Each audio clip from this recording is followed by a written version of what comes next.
You're watching Gearz. You know, there's no question that what happens in the racing world influences what we drive on the street. And over the years, there have been a lot of race cars that have influenced what we buy at the dealership. So if I was to ask you to tell me the most influential, the most famous race car of all time, you'd probably come back with a pretty big list. Things like Ferrari, Porsche, BMW, Lamborghini, Chevy, Ford, Dodge. I mean, the list goes on and on. And while these are great cars, there's some great history there, there is one race car that stands a little above all the rest, the Jaguar D-type.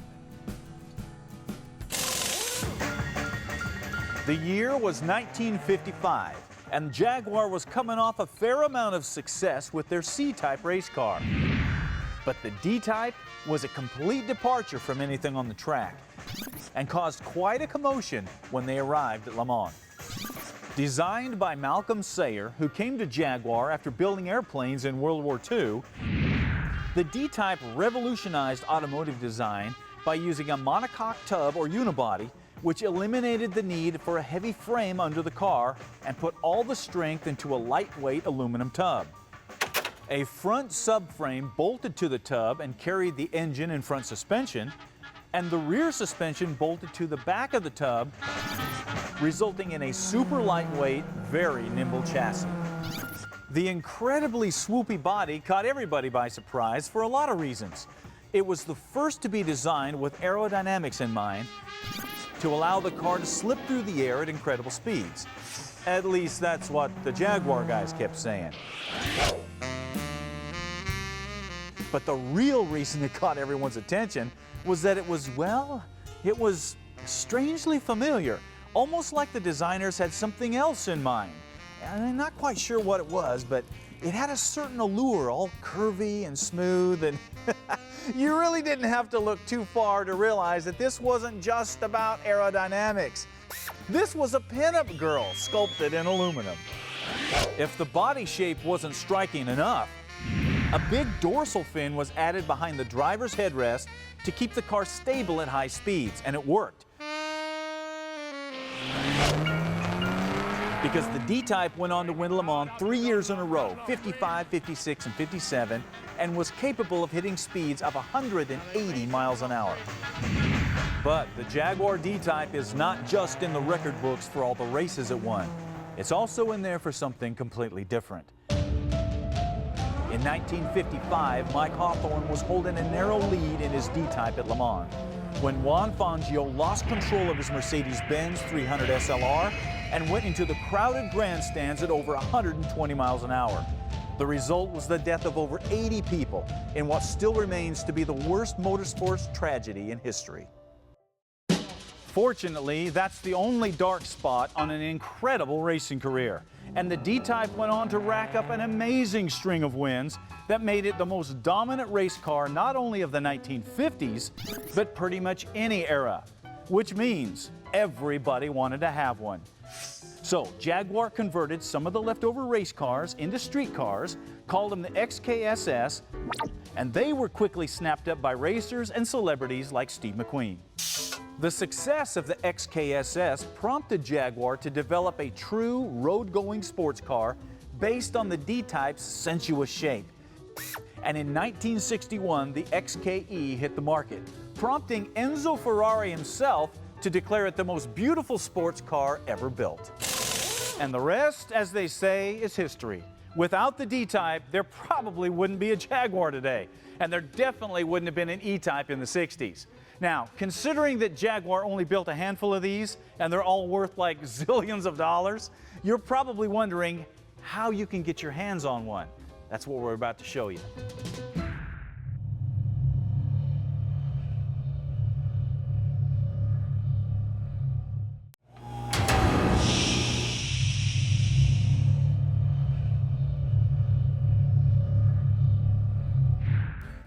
Hey, welcome back to Gearz, where we are looking at one of the most successful race cars of all time, the Jaguar D-type, which not only won Le Mans 3 years in a row in the 1950s, but it's also one of the slinkiest, one of the most sensual shapes ever put on wheels, making it the inspiration for a lot of Hollywood characters like Jessica Rabbit. I'm not bad, I'm just drawn that way. And now, even 60 years later, they still command attention, whether you're just looking at them or whether you're actually seeing one in action. And because of that, there are a lot of people out there that would like to own a D-type Jaguar. But since the originals are pretty much priceless, a replica is the only way to go, and that's where RCR comes in. Race Car Replicas is the brainchild of legendary builder and designer Fran Hall. And for years, they have been building some of the highest quality component cars on the planet. Stepping into RCR is like stepping into a museum of some of the most legendary race cars of all time. Except there's one big difference. These cars are new. And not only the spitting image of the originals on the outside, but far superior under the skin.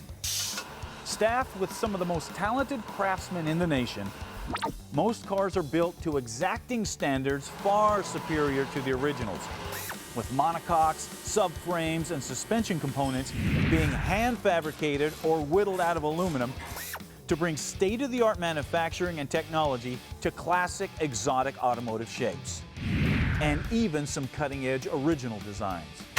So good are the RCR cars that you've seen them in movies like Fast and the Furious and Need for Speed. But in spite of all this really cool stuff, there's always been one car that Fran thought needed to be done right and needed to be made affordable to the average gearhead, the Jaguar D-type. I love cars that were designed by guys with a drawing board and a French curve instead of a keyboard and a mouse. And this is just one of the sexiest, most iconically curvaceous cars ever built. The fact that it won Le Mans 3 times in a row, people forget how prolific this car was. And it did it with 6 cylinders on 5-inch wide rubber at 180 miles an hour in 1955, 56, and 57. It's a great story. The RCR D-type starts with a 1/4-inch thick aluminum monocoque tub that's TIG welded together to supply incredible strength and rigidity while at the same time keeping weight down. This tub is just like the original with the exception of a modified floor pan to allow taller guys to fit in the car. I wanted to make it so a 6'3" guy can sit in it and his shoulder is still at the door line instead of being above the car. Pound for pound, this is our strongest chassis we make. In front, the tub is then fit with a steel square tube subframe that bolts to the monocoque, and this supports the engine and front suspension components just like on the original cars. Because of our capability here at RCR, we just decided that we should maintain the geometry, but we'll make our own components from 6061 T6. On the outside, we like originality, and we like the feel of the original cars underneath. We just use a little modern engineering and manufacturing to make them stronger and safer and more reliable. Race cars fall apart. We try not to make our cars fall apart.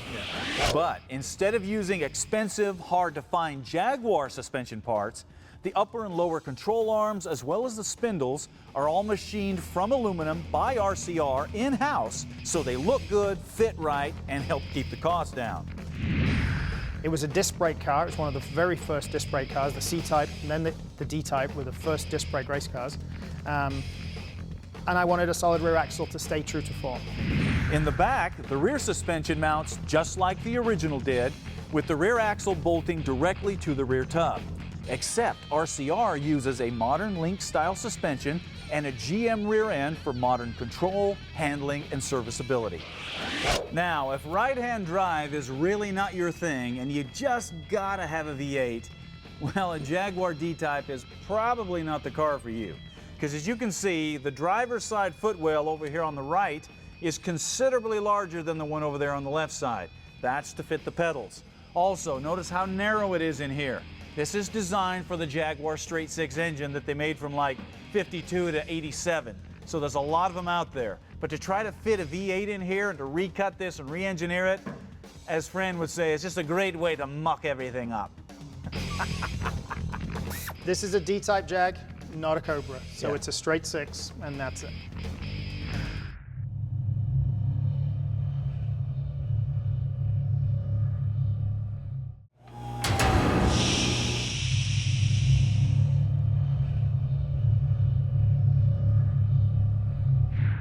Hey, we're back. And if you're just getting here, you've missed a lot because we're in the process of putting together a Jaguar D-type from Racecar Replicas. Now, we've already shown you the incredible monocoque that RCR builds, which is really the heart of these cars. And then we've taken you through the state-of-the-art front and rear suspensions. Now, we're going to look at the part that actually makes it a D-type, and that's the body. The windshield is an area where RCR offers a couple of options. You can get the single-seat wrap-around windshield like the Le Mans car had, or you can get the larger wrap-around windshield for 2 passengers. The headrest is another area with options.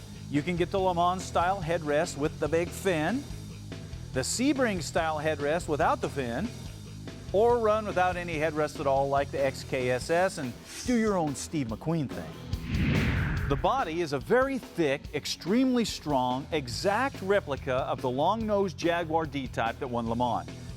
And as you can see, the quality is so good, you could almost buff the gel coat and just leave it like that. But if you're going to paint it like we are, there's not a lot of body prep that's going to be required, and that is good. Now, the aluminum inner structure under the hood is shaped and formed and riveted together just like the originals. And a special air plenum is designed to route fresh air from the nose to the carburetors, just like the original. A really unique styling feature of the D-type were these little half doors, and they come pre-fit and hinged from RCR. But it's up to you to finish them out with latches and handles and do the final fitting on them. Now, one question that you may have about this car are the wheels. Now, what's on there is RCR's replica of the original Dunlop racing wheel that came on the D-types when they raced at Le Mans. That's a great looking wheel, but there is another option that just screams classic Jaguar. Take a look. Dayton Wire Wheels has been building wheels since 1916, so they have got some experience doing it. And on a classic car like a Jaguar D-type, we have to have a true knockoff wheel just like they would have had in the 50s. So we had them put together a 72 spoke knockoff wire wheel, and the size is 16 by 5 because you can't really go any wider on a D-type. Now, as you can see, there are no lug nuts on this. That's because it's mounted with this special hub that bolts to your lugs on your car. Then you've got these splines here, and then when you put the wheel on, it connects to the splines on the wheel and gives you a positive lock. Then you just take the big knockoff nut and screw it on. Now, once you get it snugged up, just give it a couple of whaps with a special lead hammer, and you are ready to head down the road. Now, a wire wheel like this does require an inner tube. So we picked some of those up from Coker Tire, and we also got a set of these high-performance Michelin radials that they make for British sports cars. This will allow us to run down the interstate as well as fool around on road courses and racetracks when we want to. Now, the Excelsior tires that are on the car now are also made by Coker. That's a bias ply tire, so it's not going to perform like these radials. But at least now you know you have some choices. 2 different types of wheels, 2 different types of tires. Either one is going to make a really cool car. Now, the really big question is, what engine are we going to put in this thing? Now, I know I told you before that these are designed for the old Jaguar straight 6, but Fran also told us that he would kill us if we got a V8 anywhere close to this thing. So we couldn't help but set some V8s around just to make him nervous. Now, if you watched Gearz earlier this season, you saw us do this. We pulled a 66 Jaguar apart and pulled the 4.2 engine out of it. What you haven't seen, though, is that engine is now being rebuilt by John Cossey, and when it's finished, it is going to be awesome.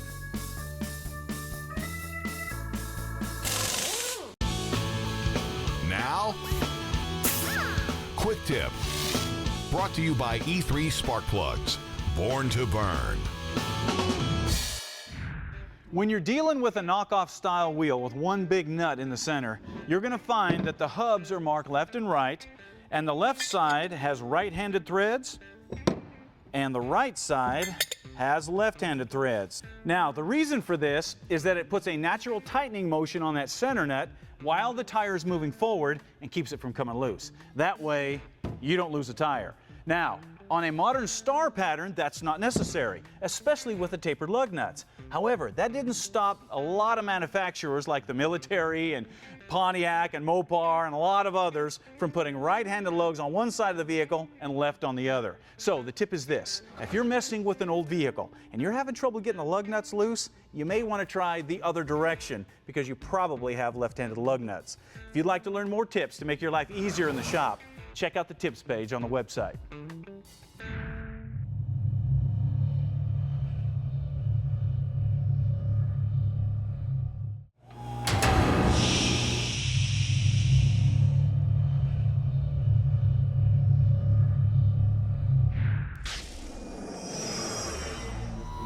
And now, Parts Bin. Everybody knows that old trucks make great projects, but everybody also knows that old trucks have a really rough suspension. Fortunately, Total Cost Involved decided to do something about that and came out with a full bolt-in suspension for the 63 through 72 Chevy C10 trucks. Take a look at this. First of all, it starts out with a fully TIG welded crossmember that's designed to bolt right into your stock frame.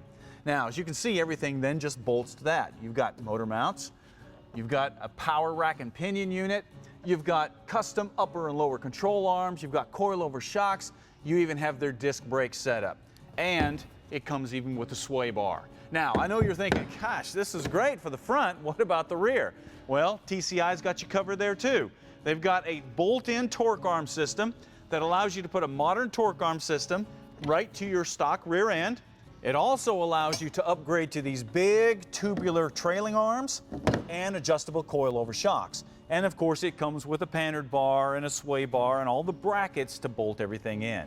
So if you're thinking about hot rodding a cool old truck, Total Cost Involved is one of the first calls that you need to make. With today's computer-controlled vehicles, most people realize the value of using a tuner to get more out of your car or truck.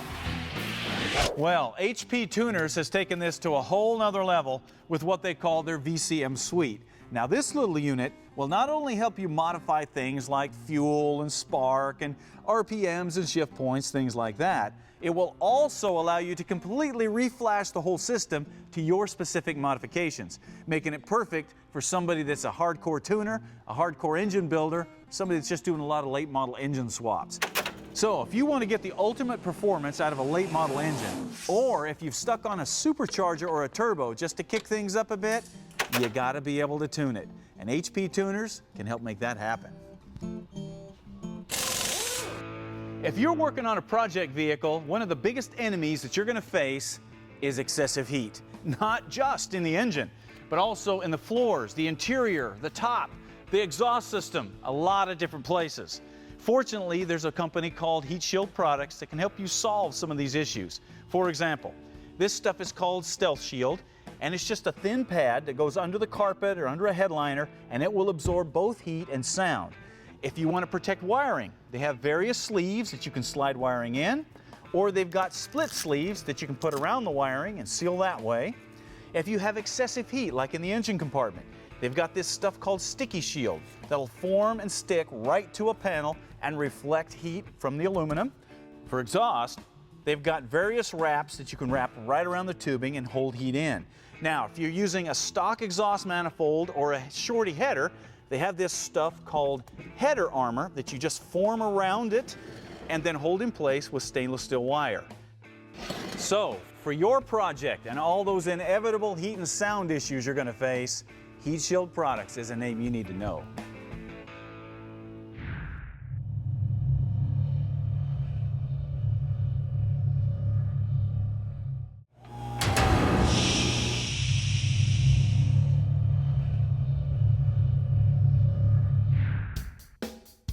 And now, what are you working on? Brought to you by NAPA. Engineered to make a living, designed to make a statement. Perfect Additions NAPA. Today's What Are You Working On comes from Larry Smith from Gearz, South Carolina, and his project is kind of unique. It is a 67 Volkswagen kit car from the 70s of a Fraser Natch. Take a look at this thing. Yeah, that was not the hottest vehicle around. He said it was a putt-putt car, had about 34 horsepower and old Model A wheels. So he decided he was going to sell it until he found a company that makes an adapter to put a Harley-Davidson motorcycle engine in the back of that thing, which would up the power to 75 horsepower. So that's what he did, and he decided to keep it. But then there was the issue of that old body, which just looked awful. So Larry and his sons decided that they were going to hand build their own body that was going to be a cross between a concept car and a belly tanker. Check it out. As you can see, every panel on this body has been hand formed with fiberglass, and the suspension is redesigned to look really good as a fenderless roadster. The interior has the feel of a 32 Roadster, but with the curves of a salt flats racer. And in the back, of course, is that Harley engine, which is the last thing you would expect to see back here. Now, at this point, the car's not finished yet, but Larry says it gets closer every day, and he can't wait to rip this thing down the road one day. Larry, we can't wait to see that thing run. That is really cool looking.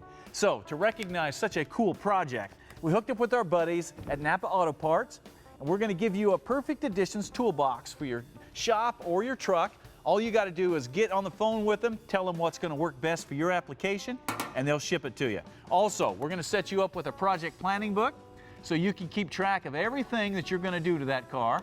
And we're going to give you a Gearz t-shirt because you're obviously a real gearhead. Now, for the rest of you guys, if you want to get in on this, get your project featured on the show, you got to send it into Gearz Nation because we pull all of our What Are You Working Ons and all of our On the Road segments right off of Gearz Nation. Also, don't forget to check us out on Twitter, Facebook, Instagram, all that social media, because we've always got something cool going on there too. All right, that wraps it up for us today. I've got a Jaguar to work on. I know you've got something to do, so get out there, start working on something. We'll see you next time.